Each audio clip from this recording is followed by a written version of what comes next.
La terre subit tellement de problèmes qui rendent sa tête problème. Sa blancheur devient pâle, sa nature est hantée. Quand la pollution parle, la terre reste plantée. La terre est détruite, pas par autrui, mais par celui qu'elle nourrit. Sa couche d'ozone pleure, parle, implore, mais personne n'écoute. La terre serre son ras-le-bol goutte par goutte, mais personne ne goûte. Aussi vrai qu'il n'y a pas d'humain sans os, ni de rivière sans eau, comment y aurait-il une terre sans ordre? L'humain perd son humanité à l'unanimité. Il demande à la terre de se taire pendant qu'il la viole, pendant qu'il la voile, pendant qu'il lui vole son honneur, sans honneur. Quelle horreur! Et pour se consoler, l'homme dit, la forme c'était quand le fond parle, oubliant qu'au fond sans forme n'est pas conforme. L'homme essaye de faire l'effet de surprise face à l'effet de serre que l'atmosphère le sert. Pourtant, c'est lui qui provoque cette inspiration. Chaque fois qu'il laisse parler ses aspirations. Et face à cette expiation, la terre petit à petit se vide et vise l'expiration. À cause de cela, des belles maladies jouent des belles mélodies dans nos corps. La bronchite bronche parce que le cancer fait des concerts dans nos cœurs.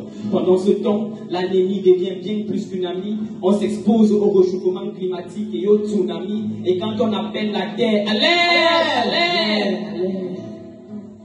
la terre n'entend rien à cause de cette nuisance sonore. Où aller si même le civisme s'ignore? Alors, la terre se déchaîne de ses chaînes. Elle est déçue et veut être déchue de ses déchets qui l'enchaînent sans gêne et de cette urbanisation sans méprise qui la méprise. La terre veut retrouver sa beauté que nos actes ne cessent de saboter.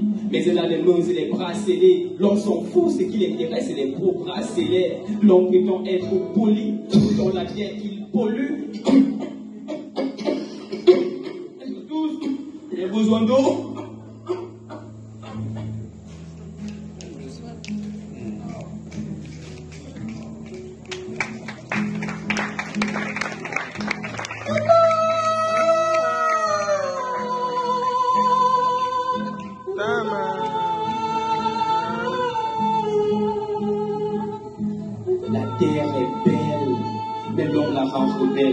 Voilà pourquoi elle devient têtue, elle têtue et inonde le monde de ses ordures. Elle recrache une eau couleur ordure, puante, gluante, souillante.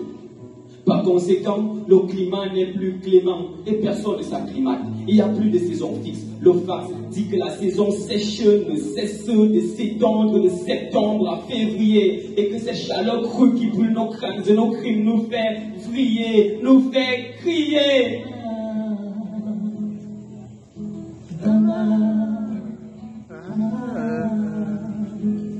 Et pendant que la pollution persévère, que l'homme se comporte tel un père sévère, la terre devient sans sens tel un poème qui perd ses vers. Mais à qui la faute? À la terre, à l'eau ou à l'homme? À la chair, à l'os ou à l'âme? Pour l'avenir de cette planète, ayons un planète.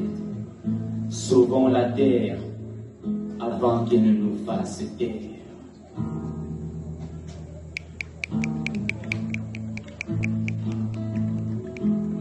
Pour l'avenir de cette planète,